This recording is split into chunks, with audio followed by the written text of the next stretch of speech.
E aí, pessoal, tudo bem com vocês? Está começando mais um Tá Ligado na Cidade aqui na TV Câmara São José. Como é que vocês estão, gente? Só alegria por aí? Vem com a gente porque hoje o assunto por aqui é prevenção das ISTs, as infecções sexualmente transmissíveis. Bora? Bora!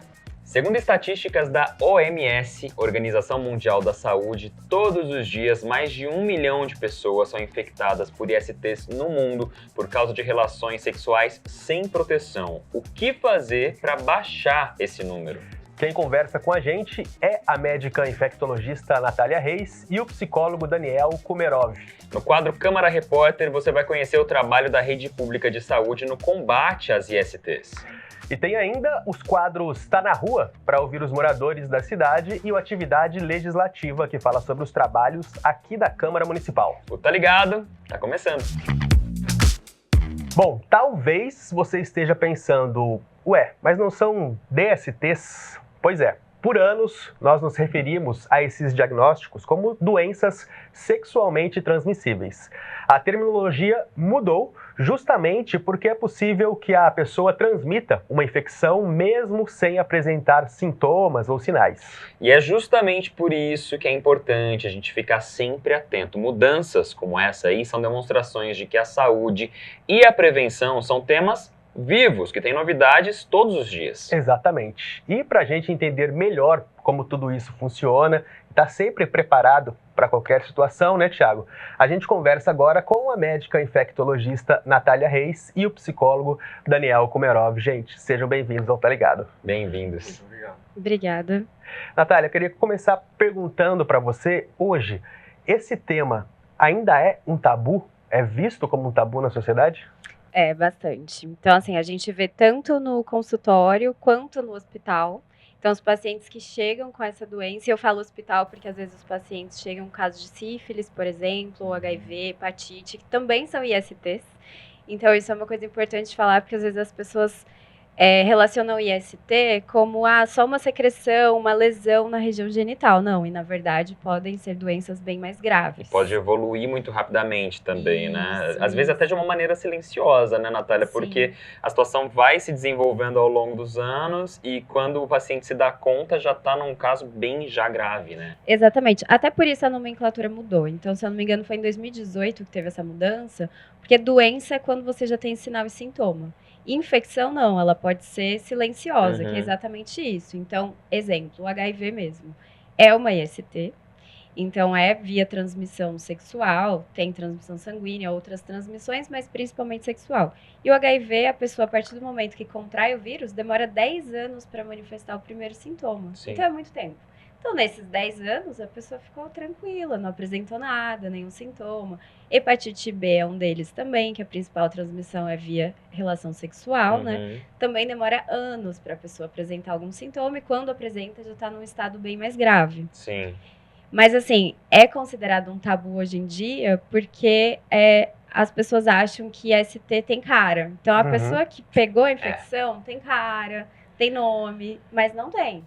Então é bem democrático. Todo mundo pode ter a doença. Todo mundo, às vezes, sem nem imaginar. E nessa questão do tabu, o que acontece? A gente tem todo um histórico, né? Ao longo dos anos, acho que especialmente o vírus da HIV, né? Teve uma proporção aí, um peso muito grande de uma maneira extremamente negativa. E aí, para além da demora para aparecerem os sintomas, tem toda a questão psicológica também. E o Daniel, com certeza, vai saber falar para a gente melhor sobre isso, Daniel, porque existe um processo interno, né? Não é só da sociedade, é até de autoaceitação para quando um diagnóstico desse chega.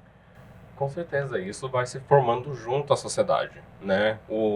Tanto a questão da autoestima, de como que as outras pessoas nos veem, de como que eles reagem, tudo isso vai formando uma forma de como que a gente se percebe, de como que a gente se entende, como que a gente se sente com nós mesmos, né?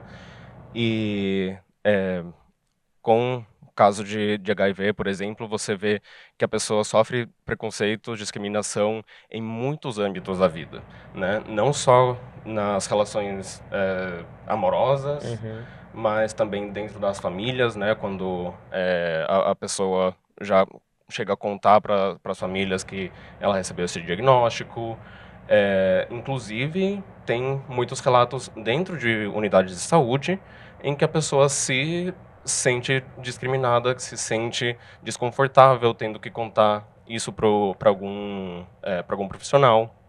Às vezes não tem aquele sigilo que deveria, né, entre as pessoas lá dentro do serviço mesmo.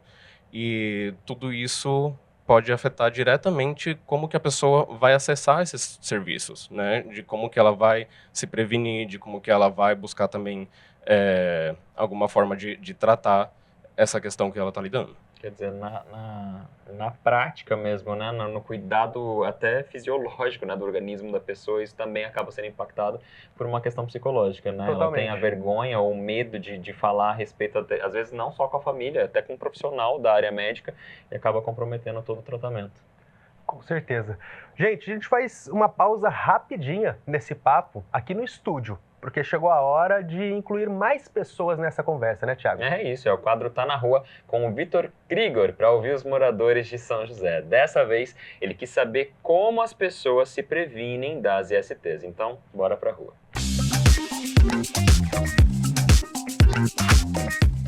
No Tá Ligado de hoje, o assunto é sobre ISTs, as infecções sexualmente transmissíveis. Por isso eu, Vitor Krigor, dei um pulo aqui no centro da cidade para ver se está todo mundo se cuidando direitinho. Bora lá para ouvir o que a galera tem a dizer. Vocês sabem o que são ISTs? Sim. Fala pra gente. Infecções sexualmente transmissíveis. Rafa e Juliana, vocês sabem o que são ISTs? Sim. Fala pra gente o que é. São doenças sexualmente transmissíveis. Paulo César, a gente está falando sobre ISTs. Você sabe o que são ISTs? São infecções sexualmente transmitíveis. Isso, que eu quero saber de vocês. Conversar sobre isso ainda é um tabu em casa? Não, não é tabu. Eu tenho o Felipe e tenho o Rafael e eu sempre conversei com eles abertamente sobre tudo. Tenho netas, são 3 netas. O papo é aberto, a gente conversa muito sobre isso, principalmente até minha nora, meu filho mais velho, a família, enfim. Porque hoje em dia, gente, o mundo está tão modernizado que não custa nada, né? A gente abrir aquele papo aberto, principalmente com as meninas em casa, isso é muito importante, hein? Conversar sobre ISTs ainda é um tabu? Para mim, não. Eu acho que hoje em dia as mulheres conseguem conversar muito mais sobre isso. Para os homens é um tabu muito grande ainda, mas para as mulheres a gente consegue conversar numa roda de amigos sobre isso e se prevenir uma ajudar a outra. Eu acho que a informação é o caminho de todas as coisas, né? Eu acho que quando a gente tem uma abertura para conversar sobre esses temas que são extremamente relevantes na nossa casa, na nossa sociedade, a gente evita, né, o sofrimento, a gente evita que os adolescentes adquiram, né, doenças, enfim, eu acho que é necessário esse tipo de conversa e de abertura dentro da nossa casa. Dá uma dica para ir para a galera o que fazer, para se cuidar, para se prevenir. Camisinha. E você? Os meios de profilaxia geralmente são camisinha, a pessoa ela fazer os exames periódicos dela e também sempre tomar cuidado com as pessoas que você entra em contato, né? Então você tem que sempre tomar esse cuidado. Proteção com camisinha, tanto feminina quanto masculina. Tomar remédio anticoncepcional, principalmente a mulher, né? Por mais que os homens estejam, agora experimento mais a mulher, principalmente, porque só camisinha não ajuda. E, conversar principalmente com o seu médico. O mais necessário, sim, importantíssimo, é a camisinha. Não deixa de ser. E o seu, qual que é a sua dica? Primeiramente, a camisinha, que ela impede, né, tanto as doenças como também a gestação para as meninas que são bem novas, e aqui a gente sabe que cada dia mais as meninas estão sendo mãe muito cedo, então primeiramente a camisinha, a informação e por aí vai. Para você que está assistindo, principalmente vocês jovens, né, estão assistindo a gente, olha, sempre preservativo, sempre anticoncepcionais para as meninas, enfim, temos que nos cuidar, porque a saúde é uma só, não tem duas, a vida é uma só. É isso aí, eu acho que a galera foi bem receptiva para bater esse papo aqui com a gente. Eu acho que dentro de casa o assunto também tá rolando de maneira bem tranquila. Eu fico por aqui, espero que vocês tenham gostado. E o meu recado é o seguinte, hein? Se cuidem! Beijos! Se cuidem, prevenção, né? Muita gente, quase todo mundo falando da camisinha, do preservativo. A gente sabe que a camisinha, que normalmente já vem na cabeça a camisinha masculina, não é o único método de prevenção, né, Natália? Queria que você falasse um pouquinho sobre esse e outros métodos para a gente conseguir se prevenir, trazer essa prevenção contra as ISTs. Exatamente. Então, quando a gente fala de prevenção de IST, todo mundo já pensa direto na masculina e acha que é só isso, mas na verdade, não. A gente tem, quando o paciente vai na rede pública, por exemplo, para receber uma orientação sobre prevenção de IST, existe uma coisa chamada dentro do Ministério da Saúde que chama prevenção combinada. O que é isso? A gente vai sentar com o paciente e entender o que funciona para ele. Porque não adianta eu falar para o paciente, usa camisinha masculina ou usa camisinha feminina e a pessoa não usar. Sim. E só ficar nisso. Então, assim, o que funciona para você? Dos preservativos de barreira, tem preservativo masculino e feminino. O feminino, existe um tabu enorme entre as mulheres em usar o preservativo feminino. Mas ele é muito fácil de colocar e ele pode ser colocado antes da relação sexual. 2 horas antes, 3 horas antes. E não gera incômodo nenhum, nem impacto. E muita gente não sabe disso, que pode ser colocado antes, acha que tem que colocar na hora, e daí é uma situação meio estranha. Sim. Outra coisa são as vacinas. Então, a gente tem que tomar vacina para hepatite A, hepatite B, que já previne essas doenças, e fazer o uso da anticoncepcional também. Hoje a gente tem PrEP, a gente tem PEP, então assim, são várias coisas. Então você tem que entender o perfil do paciente, o comportamento dele, ver o que funciona para ele. Ia te perguntar justamente, PrEP, PEP, o que é? Que a gente escuta, às vezes, fora do contexto, uma sigla, a gente talvez nem pense, nem entenda o que é. A PrEP é uma profilaxia pré-exposição ao HIV. Então, por exemplo, tem algumas pessoas que se expõem mais do que outras. Então, um profissional do sexo, então tem um contato enorme com diversas pessoas. A população LGBT também. Então, assim, aquela pessoa opta por fazer o uso dessa medicação contínua, porque numa exposição ela vai estar protegida pelo HIV. Mas é importante dizer que somente para o HIV. Então, as outras ISTs, a gente tem que utilizar os outros métodos de barreira. E a PEP é após a exposição. Então, um exemplo, tive um sexo desprotegido com uma pessoa que eu não conheço, ou usei camisinha, a camisinha estourou ali. E aí, não é meu parceiro fixo nem nada, eu quero fazer a profilaxia pós-exposição. Então, você deve procurar o serviço de saúde 72 horas após a exposição que você teve. Então, até 72 horas a gente consegue fazer. Você vai tomar o remédio por 1 mês. E aí, depois disso, vai controlar com os exames, enfim. Então, existem já esses 2 métodos seguros, super eficazes, que dá para fazer uso, além de todos esses outros. Isso tudo é fornecido pelo SUS, né? Excelente. Então...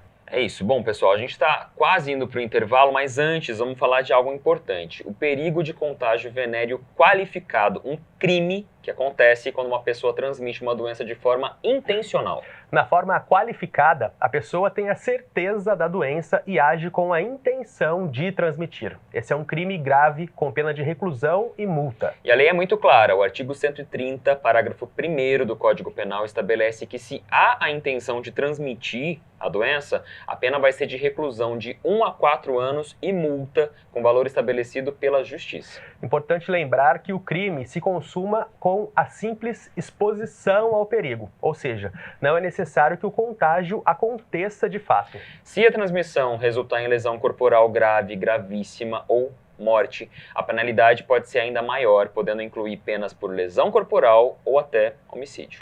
É isso, gente. Informação passada, né, Thiago? Agora a gente vai para o intervalo e daqui a pouquinho a gente volta. Fica aí.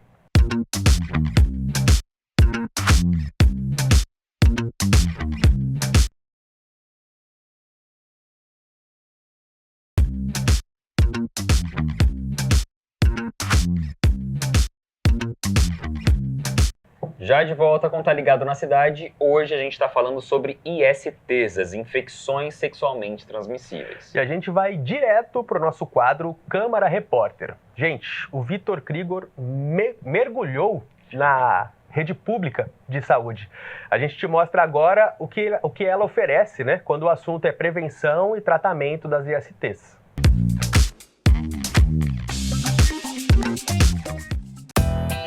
O O Câmara Repórter de hoje está aqui, ó, no CRMI, Centro de Referências em Moléstias Infecciosas. Mas me diz uma coisa, você aí de casa sabe para que funciona essa unidade tão importante para a saúde da nossa comunidade? É o que a gente vai tratar agora. O doutor já está lá dentro nos esperando e a gente vai falar um pouquinho mais sobre isso. Eu estou aqui com o Dr. Joper, ele vai explicar para a gente um pouquinho do CRMI e como que funciona essa unidade da Prefeitura. Dr. Joper, obrigado por ter nos recebido. Você pode explicar para o pessoal de casa o que é o CRMI? Bom, o CRMI, pela sigla, Centro de Referência de Moléstias Infecciosas. Aqui a gente tem uma ampla rede de profissionais, multiprofissional, né? Médicos, enfermeiros, psicólogos, assistente social, e ele se destina ao atendimento das doenças infecciosas, mas principalmente hoje pessoas vivendo com HIV e AIDS, tanto com relação ao segmento, com relação ao tratamento antirretroviral, tá? Além do mais, a gente tem o centro de testagem, um grupo que executa pesquisas através de testes rápidos, né? Onde a pessoa pode saber se tem alguma infecção relacionada a HIV, sífilis, hepatite B e hepatite C. Lembrando que esses testes também estão à disposição na atenção primária, nas UBSs, tá?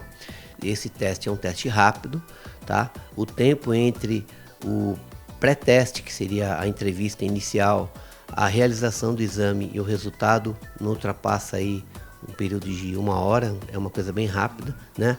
A demanda para atendimento é espontânea, a pessoa não precisa marcar para poder fazer o exame. Eventualmente a gente recebe pacientes com outras doenças infecciosas também. Temos pacientes que têm, por exemplo, tuberculose e HIV, eles são acompanhados aqui, embora o tratamento de tuberculose é feito numa outra unidade.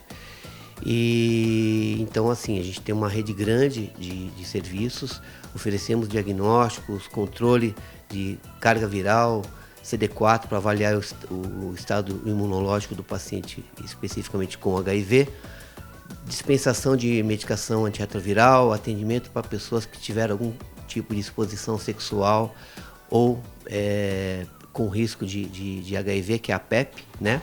E também um trabalho importante que é a PrEP, para aquelas pessoas que se consideram de maior risco de contrair o HIV, eles passam por aqui para poder ter acesso tanto à orientação quanto à medicação. O paciente pode chegar aqui, ou a pessoa pode chegar aqui sobre vários caminhos, né? Então, vamos supor que seja alguém que teve um diagnóstico de infecção por HIV numa internação ou numa UBS.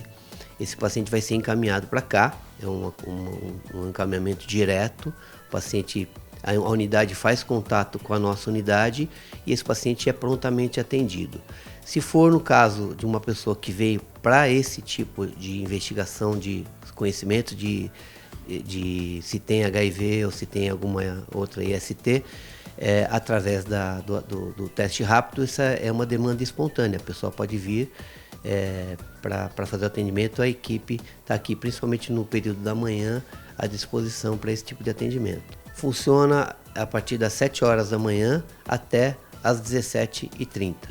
Esse foi o nosso Câmara Repórter de hoje. Eu curti demais ver como nossos profissionais de saúde são altamente capacitados e como eles se dedicam a fazer o melhor tratamento para os cidadãos daqui de São José dos Campos. Eu fico por aqui, espero que vocês tenham gostado. Até a próxima. Tchau.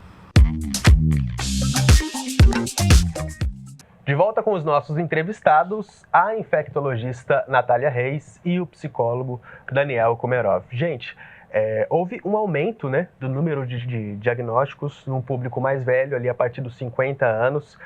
Como que a gente pode pensar, o que se imagina em termos de acolhimento para esse público, se tratando de um público mais velho, já numa outra fase da vida, né? O que fazer nessa situação? E o que aconteceu também, né? Porque a gente pensa muito nas ISTs, muito no público jovem, quem está começando a sua vida ali nos relacionamentos sexuais e vê, né, os diagnósticos crescendo nessas pessoas mais velhas também, né? Pode até chamar a atenção. O que aconteceu nesse público mais velho? Então, primeiro é a questão da expectativa de vida. Então, antes, essas pessoas morriam muito antes. Agora, a gente tem uma expectativa de vida maior e com qualidade de vida maior, então essas pessoas se expõem mais. Então não é mais aquela vida, tô aqui em casa cuidando dos meus netos. Não, essas pessoas podem fazer isso, mas elas saem, elas têm contato com outras pessoas, enfim. E teve um boom, acho que foi uns 3 anos atrás, fizeram até uma pesquisa na cidade de São Paulo, que aumentou muito o número, principalmente de sífilis, nesses bailes que eles fazem da terceira idade. Olha. E aí, o que acontece? Eles chegam numa fase da vida que você fala assim, gente, eu não tô nem aí mesmo. Então, assim, eu não vou pegar nada, eu não acho que vai acontecer comigo. Que é essa história de eu não acho que vai acontecer comigo. Comigo não. Dentro da minha casa não vai acontecer. Exatamente. E acontece. E aí teve muito esse aumento. E aí esse outro lado. O que você vai fazer para trazer essas pessoas para entenderem a importância, para fazer uma pessoa de 70 anos utilizar preservativo, que não é fácil. Então, teve que fazer toda uma campanha com esse público, que antes era muito direcionado só para o público jovem. É a mudança do comportamento, que daí já cai para o Daniel, que é essa questão direta, né? De como lidar com o comportamento e até com o psicológico dessas pessoas que já estão com uma idade mais avançada, numa outra fase da vida, às vezes casadas, às vezes com os filhos, às vezes divorciadas, enfim. Mas já estão vivendo uma outra fase. E justamente com esse pensamento de comigo não, né? Já tô velho, comigo não vai acontecer. Com certeza. Eu acho que tem que pensar também na qualidade de vida que se pode ter a qualquer momento, né? A expectativa de vida aumenta, as pessoas têm mais anos para viver e eu acho que é também interessante pensar em viver esses anos com uma maior qualidade de vida possível, também pensando no próximo, né? É uma coisa que se dá em relação com o outro, então esse cuidado se dá para a sociedade como um todo. E nesses casos em que já aconteceu, a pessoa tem que lidar com o pós, né? Já lidando com a infecção. Eu acho que, primeiro, é muito importante a pessoa ir atrás de pessoas que ele se sinta seguro, que ele se sinta com confiança de falar sobre esses assuntos tão delicados, né? Porque aí já vem um momento em que, se até agora não foi, agora ele vai ter que lidar com todas aquelas expectativas da sociedade, que agora ele vai ter que lidar com todo o que ele já aprendeu de bom e de ruim a respeito disso, né? E se ver agora nesse momento desse outro lado. Mas, Daniel, a gente fala muito desse ponto de vista da pessoa se aceitando e ela lidando com a situação. E o contrário, o que a família, os amigos, a sociedade ao redor tem que fazer para trazer também um conforto e um acolhimento para esse paciente? Com certeza. Eu acho que tem também toda uma mudança de perspectiva sobre quem está com uma ICT, né? Como que vai se dar esse contágio, essa contaminação? Tem pessoas que sofrem o preconceito, a discriminação, como se essa coisa fosse passar pelo ar, simplesmente ficar por perto dela, como se de alguma forma tivesse algum teor moral, né, de estar relacionado com uma IST. Não, essa pessoa ainda é aquela pessoa que você já conhecia, aquela pessoa que você quer tanto, né? Eu acho que nada disso muda. Pode ser. Eu posso até complementar falando da minha prática, porque o que acontece? A gente, quando vai dar o diagnóstico para o paciente, aí o paciente da terceira idade, a família sempre está próxima, envolvida. Sim. E aí, se o paciente é lúcido orientado, a gente comunica primeiro ele e a gente orienta. Olha, o senhor quer, a senhora quer que chame alguém da família, é importante esse apoio, enfim. A maioria deles fala, beleza, não tem problema, meu filho saber. E aí, a gente informa a família. A família gera um tumulto, um caos, porque os próprios filhos não aceitam que aquilo está acontecendo com o pai. Por quê? Sim. Existe aquela imagem que os filhos criam dos pais, isso é muito psicologia. Sim. Tipo, o meu pai, ele não vai sair, ele não tem relação, porque ele tem 70 e poucos anos. E a mesma coisa que até passou na matéria é que é importante dos pais também conversarem com os filhos adolescentes. Que também tem essa dificuldade dos pais entenderem que a criança não é mais uma criança, que ela precisa das informações para realmente conseguir ali se virar, né, numa vida adulta, sem pelo menos minimamente informado, né, sobre as coisas. Legal. Muito importante, saúde física e saúde psicológica andando sempre de mãos dadas, muito importante para o acolhimento dessas pessoas. Pessoal, muito obrigado pelas informações que vocês compartilharam com a gente aqui, bem-vindo sempre ao Tá Ligado, foi muito bom nosso papo. Obrigada. Muito obrigado por receber. Até uma próxima, gente. Pessoal, infelizmente o tempo acabou aqui, mas daqui a pouco Tá Ligado continua. Já já vocês vão ter mais informações sobre os trabalhos da Câmara Municipal em São José dos Campos com o quadro Atividade Legislativa e o Lucas Guerra.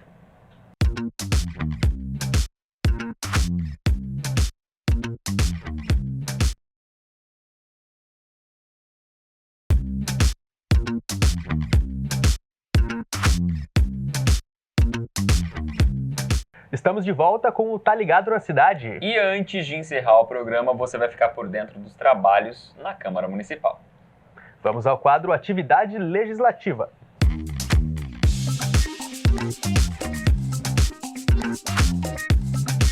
Chega mais, Lucas Guerra, ao nosso programa. Olha ele aí.